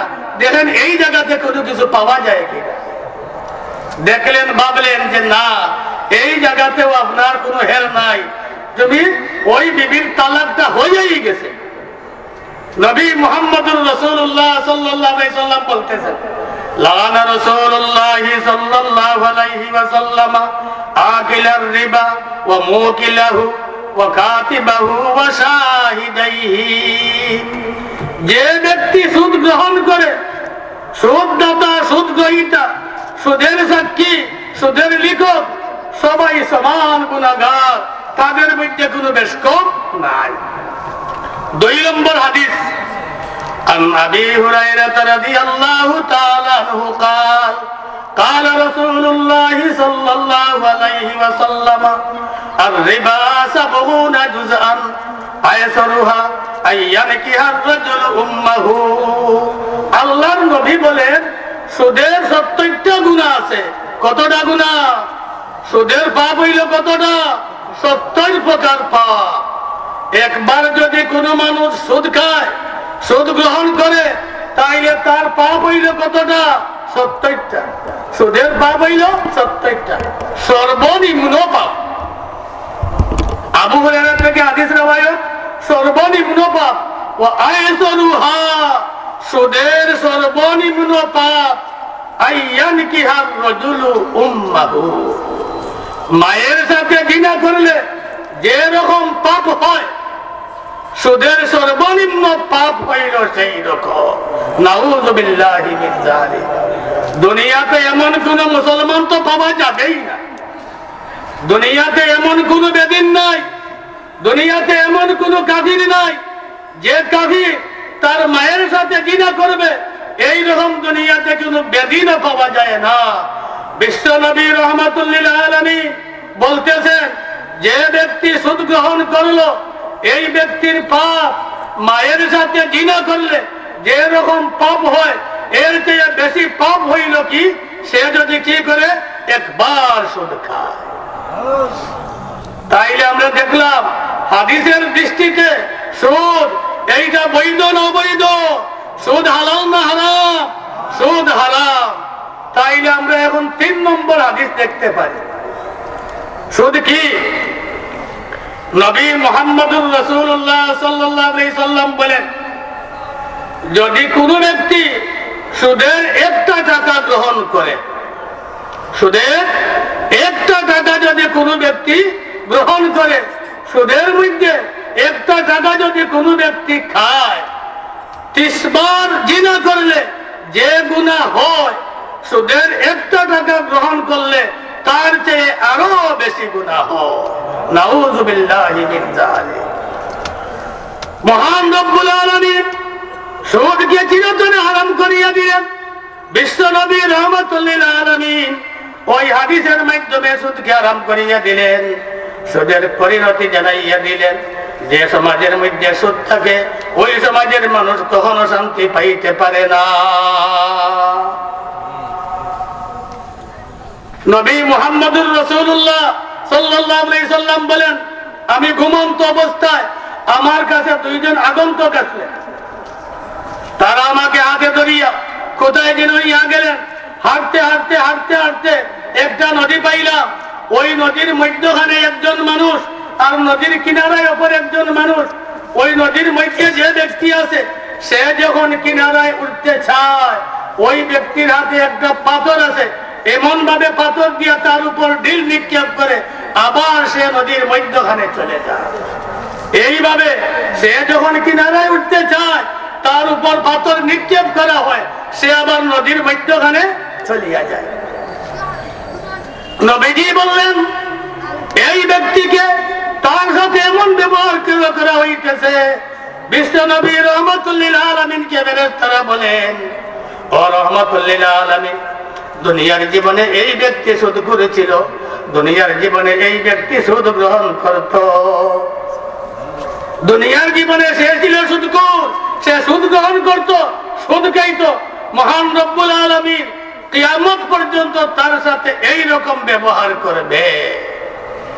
তাইলে বোঝা গেল সুদের গুনাহ সবচেয়ে বড় গুনাহ। আল্লাহ রাব্বুল আলামিন বলেন, ফাইল্লাম তাফআলু, তোমাদেরকে কোরআনের দৃষ্টিতে হাদিসের আলোকে সুদের কথা বোঝানোর পর যদি তুমি সুদকে ত্যাগ করো না, এই সুদকে তুমি ছাড়ো না, ফাযানু বিহারবিন মিনাল্লাহি ওয়া রাসূলিহি, তাইলে আল্লাহ এবং রাসূলের পক্ষ থেকে তোমাদের সাথে যুদ্ধের ঘোষণা শুনাইয়া দেওয়া হইল। আমার কথা ছিল সুদ এবং ঘুষ। আমি প্রায় জায়গাতে শুনি যারা আপনার সুদ আর ঘুষ নিয়ে আলোচনা করেন, তারা বেশিরভাগই আপনার সুদের আয়াত পড়েন, ঘুষের কোন আয়াত তারা তিলাওয়াত করেন। বাস্তবে কোরআনের মধ্যে ঘুষ সম্বন্ধে আল্লাহ রাব্বুল আলামিন বলতেছেন, কি বলতেছেন? ইয়া আইয়ুহাল্লাযীনা আমানু লা তাকুলু আমওয়ালাকুম বাইনাকুম বিল বাতিল। মহান রব্বুল আলামিন বলতেছেন, হে ঈমানদারেরা, হে মুমিনের দল, তোমরা একে অপরের মালকে ঘুষ হিসাবে তোমরা ভক্ষণ করিও না, ঘুষ হিসাবে তোমরা গ্রহণ করিও না। কিভাবে? আমিরুল ইহসান শ্রেষ্ঠ ফকিহ, ওনার লিখিত একটি কিতাব আছে, যে কিতাবের নাম হইল কাওয়াইদুল ফিকহ। এই কিতাবের 357 নম্বর পৃষ্ঠায় উনি উল্লেখ করেছেন, যে সমাজে সুদের প্রচলন আছে, যে সমাজে সুদ চলে, এই সমাজের প্রশাসনিক মেরুদণ্ড ভাঙ্গিয়া যায়, ঠিক কিনা? যে সমাজে সুদ চলে, সেই সমাজে ঘুষ চলে, সেই সমাজে আপনার তার প্রশাসনিক মেরুদণ্ড ভাঙ্গিয়া যায়। মানুষ আইনের তোয়াক্কা করে না, কানুনের তোয়াক্কা করে না। কারণ আমি যদি ঘুষ দিয়া দেই, তাইলে আমার কাজটা হইয়া যাইবে। আইনের কোনো প্রয়োজন নাই, কানুনের কোনো প্রয়োজন নাই, বিধানের কোনো প্রয়োজন নাই। আমি নীরবে আলাপ করিয়া আসছি, যদি আমি তাকে এত টাকা দিতে পারি, আমার কাজটা সমাধা হইয়া যাইবে। সুতরাং যে সমাজে ঘুষ চলে, এই সমাজে আপনার কোন রকম শান্তি আসতে পারে না। উদাহরণস্বরূপ আমি বলতে চাই, দেখেন সাধারণভাবে আমরা যদি ডাক্তারের কাছে যাই, তাইলে ডাক্তারের টিকিটম্যান আছে কিনা? একজন মানুষ টিকিট দেয়, যাকে টিকিটম্যান বলা হয়। তার কাছে গেলাম, সে বলল আপনি মানে বুড়ে চলিয়া গেছেন। সে বলল না, 7টা টিকিট চলে গেছে, আপনাকে এখন 8 নম্বর টিকিট দেওয়া হবে। উনি বলল আমি তো সর্বপ্রথম আসলাম, চেম্বারে আসলাম, আর তো কোনো মানুষ নাই, তাইলে 7টা টিকিট কিভাবে চলিয়া গেল? বলে হ্যাঁ, ফোনের মাধ্যমে 7টা টিকিট চলিয়া গেছে। আসলে কিন্তু 7টা টিকিট চলে নাই, ওইগুলা তার কাছে জমা। 35 নম্বর 40 নম্বর যখন আসলো, তখন তাকে 100 টাকা নিয়া 200 টাকা নিয়া তাকে আপনার একটা টিকিট দিয়া দিল, সিরিয়াল 2 সিরিয়াল 3। এইভাবে যদি আপনার 7টা টিকিট দেয় আর 200 টাকা করে নেয়, তাইলে 7 গুণে 14 টাকা। আপনি এত আগে যাওয়ার পরেও আপনার সিরিয়াল অনেক পরে, আর 40 নম্বরে যাওয়ার পরে তার সিরিয়ালটা হইল আগে। যে সমাজে ঘুষের প্রচলন আছে, সেই সমাজের মানুষ কখনো শান্তি ভোগ করতে পারবে না। দেখেন আমাদের দেশে আরো একটা বিধান, বর্তমানে আমাদের দেশে আপনার একটা জরিপ চলতে আছে। এখন আপনার এক টিয়ার জায়গা 30% জায়গা 3টা দলিলে, একটা দলিলে মৌজাও 1 আর একই জায়গার দাগ নম্বরও 1, খতিয়ানও 1, কিন্তু দলিল হইল কয়টা? 3টা। প্রথমে লইছেন 10 শতক, পরে নিছেন আবার 10 শতক, পরে নিছেন আবার 10 শতক, 3 10 30 শতক। দলিল হইল 3টা, আপনার জমি হইল একই জমি, দাগও 1, খতিয়ানও 1। নামজারি করাইবেন। আপনি যখন এসিল্যান্ডের কাছে গেলেন, আমি নামজারি করাইতে চাই, তো উনি বলবে যে না, আপনাকে 3 10 30,000 টাকা দিতে হবে। কেন এত টাকা কেন? বলে যদি ওই জায়গাটা এক দলিলে হইতো, এক দলিলে যদি হইতো, তাইলে আপনাকে 10,000 টাকা দিলে চলতো। জায়গা এক, দলিল হইল 3টা, সুতরাং দলিল মতে আপনাকে প্রতি দলিলে আপনাকে 10,000 করে দিতে হবে। এই জন্য একই জায়গা কিন্তু 3টা দলিল হওয়ার কারণে 3 10 30,000 টাকা দিতে হয়। 1 কিয়ার জমিন যদি আপনার নামে আপনি নামজারি করাইতে চান, তাইলে আপনাকে কত টাকা দিতে হয়? জোরে বলেন, 30,000 টাকা। আর যদি এক দলিলে হইতো তাইলে 10,000 টাকা। আমি জিজ্ঞাসা করলাম যে উনাদের বেতন কত? বলে 40 থেকে 45। উনাদের বেতন হইল সরকার কর্তৃক বেতন 40 থেকে 45। সুবহানাল্লাহ, এত বেতন পাওয়ার পর মানুষের সাথে এই পরিমাণ জুলুম, মানুষের সাথে এই পরিমাণ অন্যায়। শুধু তাই না, আমি একটা ছেলে পাইলাম মাস্টার ডিগ্রি দিতেছে, ময়মনসিংহ বাড়ি।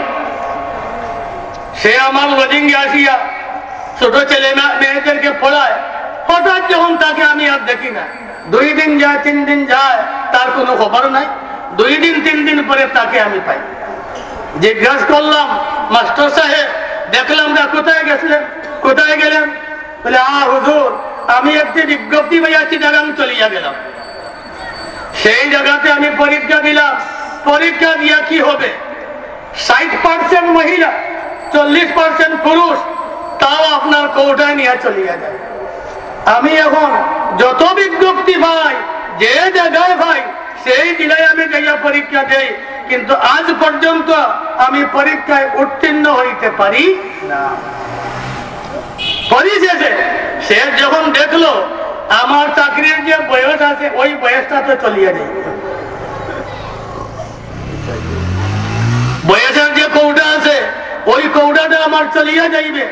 সে আপনার ভাবলো, ভাবিয়া প্রাইভেট একটা কোম্পানি আছে, ওই কোম্পানিতে 1 লক্ষ টাকা ঘুষ দিয়া সেই কোম্পানি চলে যাবে। বাইরে আমার যে সমাজে সর্বস্তরে ঘুষ আছে, এই সমাজের মানুষ কোনদিন শান্তিতে বসবাস করতে পারবে না, এই সমাজে কোনদিন শান্তি আসবে না। তাইলে শুনেন, বুখারী শরীফের রিওয়ায়াত এবং মুসলিম শরীফের একটি রিওয়ায়াত আমার স্মরণ হইয়া গেছে। ইবনে লুতাইবিয়া নামে এক ব্যক্তি আছিল। জনাবে রাসূলুল্লাহ সাল্লাল্লাহু আলাইহি সাল্লামের যুগে কিছু মানুষকে যাকাত উসুল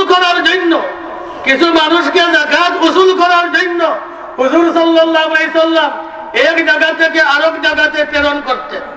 যাকাতের মাল তুমি নিয়ে আসবে। হুজুর সাল্লাল্লাহু আলাইহি সাল্লাম ইবনে লুতাইবিয়াকে ওই যাকাত উসুল করার জন্য এক জায়গাতে প্রেরণ করলেন। সে যাকাতের মাল উসুল করিয়া নবীর খেদমতে যখন আসলো, নবীজিকে বলল, ইয়া রাসূলুল্লাহ, এই মালগুলা হইল রাষ্ট্রীয় তহবিলে, আর এই মাল হইল আমার, এই মাল হইল আপনাদের, এই মাল হইল আমার। হুজুর সাল্লাল্লাহু আলাইহি সাল্লাম বলেন, হে ইবনে লুতাইবিয়া, তুমি কি বলতেছো? কি তুমি আবুল তাবুল বলতে আছো? আমি তোমার কথা বুঝতেছি না। তোমাকে আমি সদকা উসুল করার জন্য পাঠাইলাম।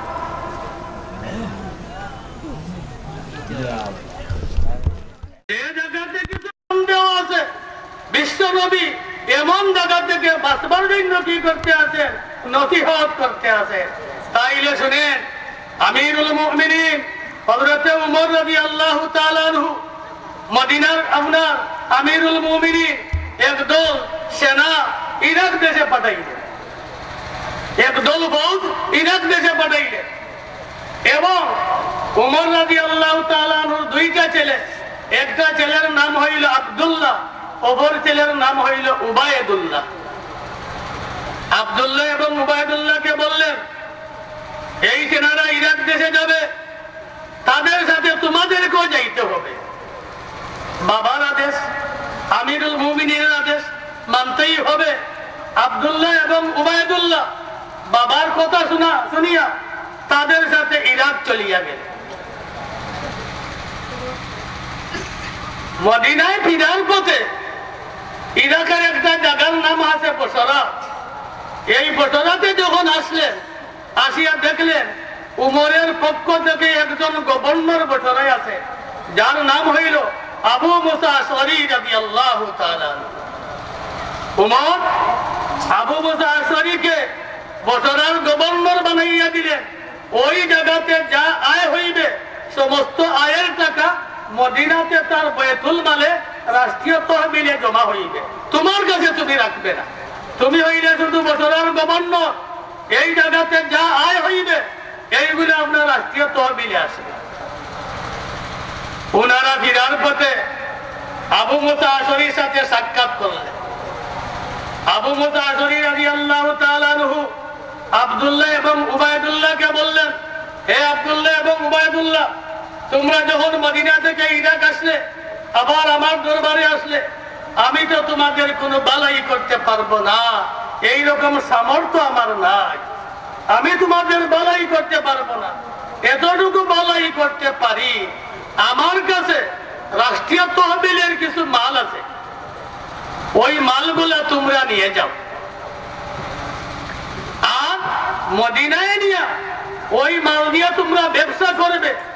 যা মুনাফা হইবে, যা লাভ হইবে, ওইগুলা তোমরা নিয়ে নিবে, আর আসল মাল যেটা আছে মূলধন, ওইটা মদিনার রাষ্ট্রীয় তহবিলে জমা করিয়া দিবে। কথা বুঝে যাচ্ছে? আবু মুসা আশআরীর কাছে রাষ্ট্রীয় তহবিলের মাল আছে, এইটা মদিনায় আসিয়া জমা হওয়ার কথা। আবু মুসা আশআরী উমরের উভয় ছেলেকে বলল, তোমাদের তো কোনো বালাই করতে পারবো না, এইটা তো বৈধ রাষ্ট্রীয় তহবিলের মাল, মদিনায় যেইটা জমা হওয়ার কথা তোমরা নিয়ে যাও, মদিনায় তোমরা ব্যবসা করো, আবার লাভবান হওয়ার পর মূলধন তোমরা রাষ্ট্রীয় তহবিলে দিয়া দিবে, আর লাভটা তোমরা নিয়ে নিবে। আব্দুল্লাহ এবং উবাইদুল্লাহ উমরের দুই সন্তান, তারা মদিনাতে আসিয়া মূলধন দিয়ে তারা ব্যবসা করতে করতে প্রচুর লাভবান তারা হয়ে গেল। অনেক লাভ তাদের হইল। প্রচুর লাভবান হওয়ার পর তারা বলল, বাবা আমরা তো বছরে গিয়েছিলাম, রাষ্ট্রীয় তহবিলের মাল আমরা নিয়ে এসেছি মদিনায়, ব্যবসা করি আমরা অনেক লাভবান। ওই মূলধনটা আমরা রাষ্ট্রীয় তহবিলে আপনার কাছে দিতে চাই। ওমর রাদিয়াল্লাহু তাআলা বলেন, হে আব্দুল্লাহ তুমি চুপ থাকো, হে উবাইদুল্লাহ তুমি চুপ থাকো। ইরাক দেশে তোমরা তো শুধু যাও নাই, তোমাদের সাথে আরো সেনাবাহিনী ছিল, তোমাদেরকে অতিরিক্ত সুবিধা দেওয়া হইল। তোমাদের সাথে আরো সৈন্য দল ছিল, তাদেরকে অতিরিক্ত সুবিধা দেওয়া হয় নাই কেন? তোমাদেরকে অতিরিক্ত সুবিধা দেওয়া হয়েছে এই কারণে, তোমরা হইলে আমিরুল মুমিনিন, খলিফাতুল মুসলিমিন উমর রাদিয়াল্লাহু তাআলা আনহুর ছেলে, এই জন্য তোমাদেরকে অতিরিক্ত সুবিধা দেওয়া হয়েছে। বাকি সৈন্য যারা আছে তারা তো কারো ছেলে হইতে পারে নাই, এই জন্য তাদেরকে অতিরিক্ত সুবিধা দেওয়া হয় নাই। সুতরাং তোমাদের ওই মুনাফা যেটা আছে, ওই মুনাফা তোমাদের কাছে আমি দিতে সম্মত না। দেখছে উমর রাদিয়াল্লাহু তাআলা আনহু দেখলেন এই মুনাফা তো জায়েজ আছে, বৈধ আছে, কিন্তু তার মাঝে একটা স্বজন প্রীতি আছে। যেহেতু আব্দুল্লাহ এবং উবাইদুল্লাহ উমর রাদিয়াল্লাহু তাআলা আনহুর ছেলে, আবু মুসা আশআরী গভর্নর, সে তাদেরকে অতিরিক্ত সুযোগ দিয়া দিল লাভবান হওয়ার রাষ্ট্রীয় মাল থেকে। কিন্তু বাকি সৈন্য যারা ছিল তারা তো এই সুযোগ পায় নাই। সুতরাং ইমাম হযরত উমর রাদিয়াল্লাহু তাআলা আনহু বলেন, না হে আব্দুল্লাহ এবং উবাইদুল্লাহ, তোমাদের এই অতিরিক্ত সুযোগকে কখনো গ্রহণ করা যায় না, মানিয়ে নেওয়া যায় না।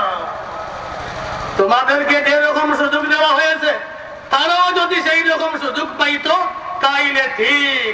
খলিফাতুল মুসলিমিনের ছেলে, এই জন্য সুযোগ তা কখনো মানিয়ে নেওয়া যায় না। উমর রাদিয়াল্লাহু তাআলা আনহু খলিফাতুল মুসলিমিন, রাষ্ট্রীয় তহবিল থেকে জনপ্রতি একটা ভাতা দায়িত্ব করা হইল।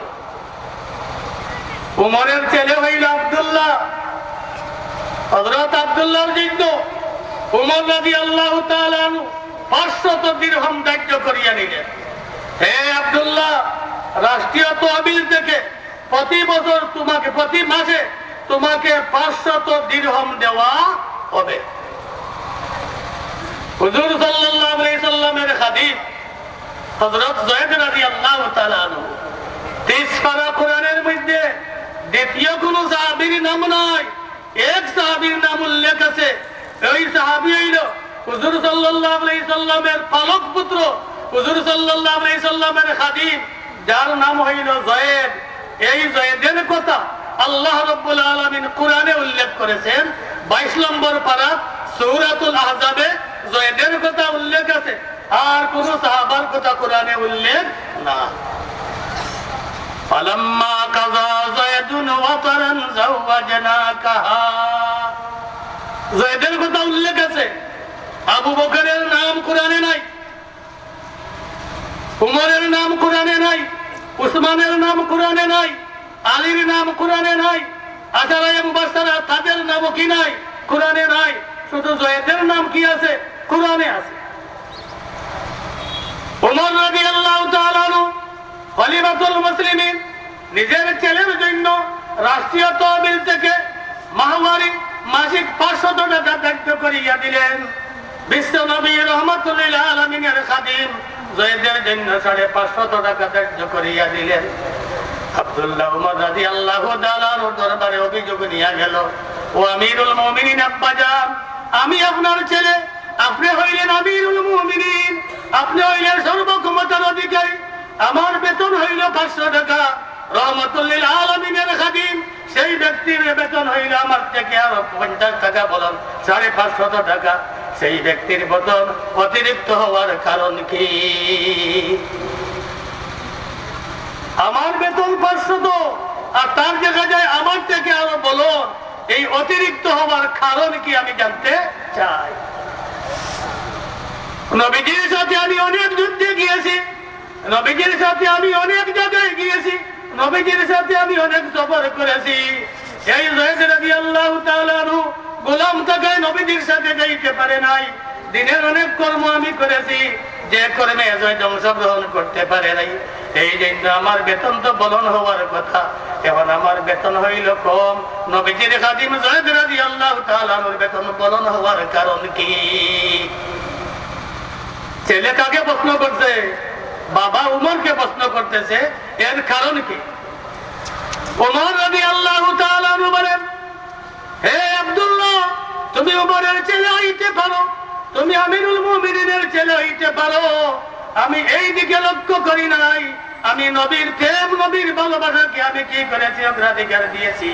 তুমি আমার ছেলে হইতে পারো, তবে তোমার চেয়ে বিশ্ব নবী রাহমাতুল লিল আলামিন যায়েদকে ভালোবাসে, আমি নবীর ভালোবাসাকে অগ্রাধিকার দিয়ে তার ভেতরকে আমি বর্ধিত করে দিয়েছি। তুমি উমরের ছেলে, তবে আল্লাহর নবী তোমার চেয়ে যায়েদকে কি করতে? তার জীবদ্দশায় বেশি ভালোবাসতে। হুজুর সাল্লাল্লাহু আলাইহি সাল্লাম তোমাকেও ভালোবাসে, তবে তোমার তুলনায় যায়েদের ভালোবাসা হইল কি? অনেক বেশি। যায়েদের ভালোবাসা অনেক। সুতরাং আমি কি করলাম? যায়েদের ভালোবাসা, নবী যখন যায়েদকে বেশি ভালোবাসেন, তার ভালোবাসাকে অগ্রাধিকার দিতে যাইয়া, নবীর ভালোবাসাকে অগ্রাধিকার দিতে যাইয়া তার বেতনকে আমি বর্ধিত করিয়া দিলাম। বেরাদরান ইসলাম, এই জন্য আমি বলতে চাই, আল্লাহ রাব্বুল আলামিন পবিত্র কালামের মধ্যে বলতেছেন, ইয়া আইয়ুহাল্লাযীনা আমানু লা তাকুলু আমওয়ালাকুম বাইনাকুম বিল বাতিল। বাতিল শব্দের অর্থ হইল ঘুষের মাধ্যমে তোমরা একে অপরের মাল কি করিও না? গ্রহণ করিও না। ইল্লা আন তাকুনা তিজারাতান আন তারাদিম মিনকুম। ব্যবসার মাধ্যমে তোমরা কি করতে পারো? একে অন্যের মাল নিতে পারো, কিন্তু ঘুষের মাধ্যমে অবৈধ পন্থায় একে অন্যের মাল তোমরা নিবে। মহান রব্বুল আলামিন এই মাল থেকে বরকত উঠাই দিবেন, এই সমাজ থেকে রব্বুল আলামিন আপনার বরকতকে উঠাইয়া দিবেন।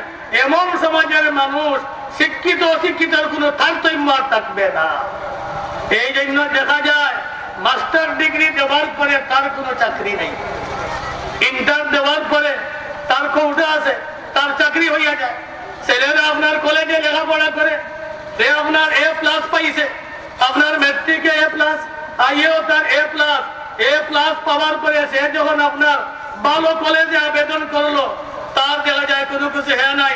যে A- পাইছে মেট্রিকে, আইয়ে আপনার A- পাইছে, সে দেখা যায় সুযোগ পাইয়া নিল, কিন্তু ভালো রেজাল্ট করার পর তার কোনো সুযোগ নাই।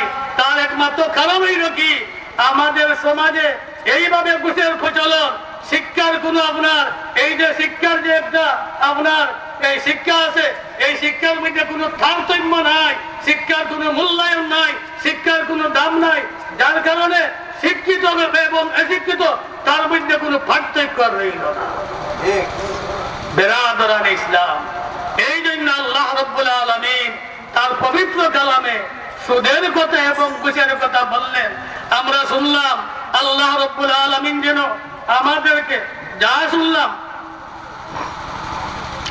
আমরা শুনলাম এই থেকে আমরা বাঁচবো। আরো একটা কথা আমাদের রয়েছে, আমাদের সব জায়গার মাঝে আপনার সুদ আছে। এই তো বললাম আমরা সুদখোর যারা আরা, আমাদের মধ্যে আপনার আরো কিছু আছে। ব্যবসার মধ্যে আমাদের সুদ পাওয়া যায়। আমাদের দেশে বর্তমানে আপনি আগে আসিল 1 সেন্ট, এখন বর্তমানে হইল কি 1 কেজি। কত গ্রামে 1 কেজি? 1000 গ্রামে 1 কেজি আছে কিনা? ওয়াইলুল লিল মুতাফফিফিন। মহান রব্বুল আলামিন তাদের কথাও কোরআনে বলতেছে। ব্যবসায়ী ভাই কোন ভাই আছে, সে জানে এই পাথরের মধ্যে 950 গ্রাম আছে, 50 গ্রাম নাই। ব্যবসায়ী ভাই জানে এই পাথরের মধ্যে 900 গ্রাম আছে, 900 গ্রাম আছে, 100 গ্রাম নাই। ওই জানিয়া শুনিয়া পাথরটা সে নিয়ে আসলো এবং এই 900 গ্রামের পাথর দিয়া, 950 গ্রামের পাথর দিয়া সে 1 কেজি বলিয়া বিক্রি করিয়া দিল। 100 গ্রাম 50 গ্রাম সে আত্মসাৎ করিয়া নিল। সেইটার নাম হইল কি? সুদ। এই জন্য আমরা যারা পাথর আনবো, পাথরের একটা মাপ আছে, পুরার যেরকম মাপ আছে, পাথরের মাপ আছে। এই পাথরটা 900 গ্রামের, 950 গ্রামের, 1000 গ্রামের, এইটা আমাদেরকে যাচাই করতে হবে। যদি আমরা যাচাই করিয়া না আনি আর এমনি ভাবে আমরা দিতে থাকি, তাইলে কিয়ামত পর্যন্ত এইগুলার দাবি আমাদের উপর থাকবে। আর কিয়ামত পর্যন্ত আমরা সুদের মধ্যে, ঘুষের মধ্যেই পড়িয়া রইলাম। এই জন্য আমাদের ব্যবসায়ী ভাইদের প্রতি আমার আকুল আবেদন, এইরকম করবেন না। আরো একটা আছে, আপনার পাল্লার মধ্যে শের থাকে, আমরা বলি শের ভাঙবো, এর ভাঙবো, তো পাল্লার মধ্যে শের থাকে। এই শেরটা আমরা ভাঙলাম না, এইভাবে পাল্লায় মাল উঠাইয়া দিলাম, এইভাবে আপনার হাতের কবজা দিয়া ঝুঁকি মারিয়া ওইটাকে টান দিয়ে রাখিয়া দিলাম, যাতে 900 গ্রামে 1 কেজি হইয়া যায়। এইভাবে আমি দেখাইয়া দিলাম। যদি এইভাবে দেখাইয়া দেন, তাইলে আল্লাহ রাব্বুল আলামিন বলতেছেন, ফাআযানু বিহারবিন মিনাল্লাহি ওয়া রাসূলিহি, আল্লাহ এবং রাসূলের পক্ষ থেকে তোমাদের সাথে যুদ্ধের ঘোষণা করা হইল। যে ব্যক্তির সাথে আল্লাহ এবং রাসূল যুদ্ধ ঘোষণা করলেন, এমন ব্যক্তি দুনিয়াতে থাকা, এমন ব্যক্তি দুনিয়াতে বসা, তবে এবং বাসা তার সবকিছু সমান হয়ে গেল। বেরাদরান ইসলাম, আল্লাহ রাব্বুল আলামিন আযানের সময় হয়ে গেছে, মুখতাসর দোয়া হবে। যা বললাম, আমরা যা শুনলাম, অনেক ভুল ত্রুটি হইতে পারে। আল্লাহ রাব্বুল আলামিন বলার মাধ্যমে, শোনার মাধ্যমে যা ত্রুটি হইল, আল্লাহ যেন আমাদেরকে ক্ষমা করিয়া দেন। সাল্লাল্লাহু আলা সাইয়্যিদিনা ওয়া মাওলানা মুহাম্মদ ওয়া আলা আলিহি ওয়া সাহাবিহি ওয়া সাল্লাম। আরো একটা কথা আমি বলতে চাই, আমার ইয়াদ আছে, আরো একটা, বসেন, তোরা বসেন, আমি আরো একটা কথা বলতে চাই। হাদিয়া এবং আপনার ঘুষ, হাদিয়া এবং সুদ কি ঘুষ কি হইতে পারে না, সমান হইতে পারে না। ঘুষের মধ্যে হইলে আপনার অবৈধ বিচার, ঘুষের মধ্যে হইলে আপনার টাকা নির্ধারিত, হাদিয়ার মধ্যে এইভাবে নির্ধারিত না। তাইলে আমাদের সমাজে দেখা যায় কিছু আলিমরাও এইরকম আছে, ওয়াজে আসতে হইলে ওরা আপনার চুক্তি করিয়া আসে, আমাদেরকে 20,000 টাকা, আমাকে 20,000 টাকা হাদিয়া দিতে হবে। তাইলে ঘুষের একটা অংশ এই জায়গাতে পাওয়া গেল কিনা? ঘুষের মধ্যে যেরকম চুক্তি থাকে, এই জায়গাতে টাকার কি আছে, চুক্তি আছে, ফর্ম ফিল আপ করতে হবে, আমাকে এত টাকা আগে দিতে হবে, এত টাকা পরে দিতে হবে। তাইলে ঘুষের একটা অংশ চুক্তি এই জায়গাতে পাওয়া যায়। যেরকম আমাকে 1,00,000 টাকা দিতে হবে, এই জায়গাতে একটা চুক্তি পাওয়া যায়। তবে ঘুষের মধ্যে কিন্তু অবৈধ বিচার, ওয়াজের মধ্যে অবৈধ কোনো কিছু না, একটা অংশ পাওয়া যায়। এইটাও কিন্তু আমাদের সমাজে আছে কিনা? তাইলে আমরা যারা চুক্তি করিয়া আসি এবং চুক্তি করিয়া যারা আনি, আমাদের সবাইকে সচেতন থাকার দরকার। সাল্লাল্লাহু আলা সাইয়্যিদিনা ওয়া মাওলানা মুহাম্মদ ওয়া আলা আলিহি ওয়া সাহাবিহি ওয়া সাল্লাম। আস্তাগফিরুল্লাহ, ইন্নাল্লাহা গফুরুর রহিম। আস্তাগফিরুল্লাহ, ইন্নাল্লাহা গফুরুর রহিম। আস্তাগফিরুল্লাহাল্লাযী লা ইলাহা ইল্লা হুয়াল হাইয়ুল কাইয়্যুম ওয়া আতুবু ইলাইহি। ওয়ালা হাওলা ওয়ালা কুওয়াতা ইল্লা বিল্লাহিল আলিয়্যিল আযীম। বেজায় রব মেরে দুরূদ और सलाम, बरगुज़ीदा नबी पर अपने मुदा। हज़ारों दुरूद हज़ारों सलाम, करो है नबी ता दुरूद क़ियाम। अल्हम्दुलिल्लाह, अल्हम्दुलिल्लाहिल्लज़ी हदाना लिहादा वमा कुन्ना लिनहतदिया लौला अन हदानल्लाह। लक़द जाअत रुसुलु रब्बिना बिलहक़्। रब्बना ज़लमना अनफुसना व इन लम तग़फिर लना व तरहमना लनकूनन्न मिनल ख़ासिरीन। रब्बना ला तुज़िग़ क़ुलूबना बअद इज़ हदैतना व हब लना मिन लदुनक रहमह इन्नका अंतल वह्हाब। रब्बना इग़फिर लना व लिवालिदैना रब्बि इरहमहुमा कमा रब्बयानी सगीरा। या अरहमर राहिमीन, या अकरमल अकरमीन, जिंदा कुद्दुस व ज़ैशान से रब्बुल आलमीन। জিন্দেগানির সমস্ত গুনাহ থেকে তোমার শাহী দরবারে তওবা করলাম। ইয়া আল্লাহ তুমি আমরা জিন্দেগানির সমস্ত গুনাহ খাতারে মাফ ফরমাও। আল্লাহ তুমি এই মাহফিলকে কবুল আর মঞ্জুর ফরমাও। ইয়া আল্লাহ এই মাহফিলের আউয়াল থেকে আখির পর্যন্ত কার্যক্রম জামিছে রব্বুল আলামিন এই সমস্ত কার্যক্রমের ওসিলা বানাই আমরা পরহালের নাজাতের ওসিলা বানাই দাও। ইয়া আরহামার রাহিমিন ইয়া আকরামুল আকরামিন এই খদ্দামুল কোরআন সংস্থার পক্ষ থেকে ইয়া আল্লাহ এই গ্রামের যত মুর্দেগান সদস্যবৃন্দ হলে আল্লাহ টাকা পয়সা দিয়ে সাহায্য করেছেন দেশে বিদেশ থাকিয়া আল্লাহ প্রত্যেকের জমিয়ে মুর্দেগানরে তুমি মাফ করিয়া দেও। আল্লাহ তাআলার তরুণের মাঝে তুমি বরকত দান ফরমাও রব্বুল আলামিন। আমরার মার হামদান বাবার হামদান যত মুর্দেগান কবর দেশে চলিয়া গেছে আল্লাহ সমস্ত কবরে তুমি বেহেশতের বাগান বানাই দিলাও। বিশেষ করে আমরার কবরবাসী মার বাপরে তুমি মাফ ফরমাও। আমরার যার যত বিমার আছে তোমার দরুদ শিফা থাকে তুমি শিফা নসিব ফরমাও। আল্লাহ তোমার বহুত বান্দা হলে গর্বতা হইছে রব্বুল আলামিন আমি নাম হইতাম না তোমার জানা আছে যে যে উদ্দেশ্যে গর্বতা হইছে আল্লাহ তাদের উদ্দেশ্যের মধ্যে তুমি কামিয়াবি নসিব ফরমাও। বিমার থাকলে তুমি শিফা নসিব ফরমাও। অশান্তি থাকলে তুমি শান্তি দান করিয়া দেও। অশৃঙ্খলা থাকলে তুমি শৃঙ্খলা করিয়া দেও। এই মুহূর্তে আমরা পক্ষ থাকি আকায়ে নামদার তাজদারে মদিনা সরকারে দো জান জনাব রাসূলুল্লাহ সাল্লাল্লাহু আলাইহি সাল্লামের রওজায় 13 লক্ষ কোটি সালাত আর সালাম পৌঁছাই দিল। রব্বানা তাকাব্বাল মিন্না ইন্নাকা আনতাস সামিউল আলিম ওয়া তুব আলাইনা ইয়া মাওলানা ইন্নাকা আনতাত তাওয়াবুর রহিম। হাসবুনাল্লাহু ওয়া নি'মাল ওয়াকিল নি'মাল মাওলা ওয়া নি'মান নাসির। وأفوض أمري إلى الله إن الله بصير بالعباد. سبحان ربك رب العزة عما يصفون وسلام على المرسلين والحمد لله رب العالمين برحمتك يا أرحم الراحمين. আসসালামু আলাইকুম সম্মানিত ভিউয়ার্স, আদর্শ জীবনের পক্ষ থেকে আপনাদের স্বাগত জানাচ্ছি। আমার ভিডিও দেখে যদি আপনাদের ভালো লাগে তাহলে অবশ্যই লাইক, কমেন্ট এবং সাবস্ক্রাইব করে আমাকে উৎসাহিত করবেন। জাযাকাল্লাহু খায়র।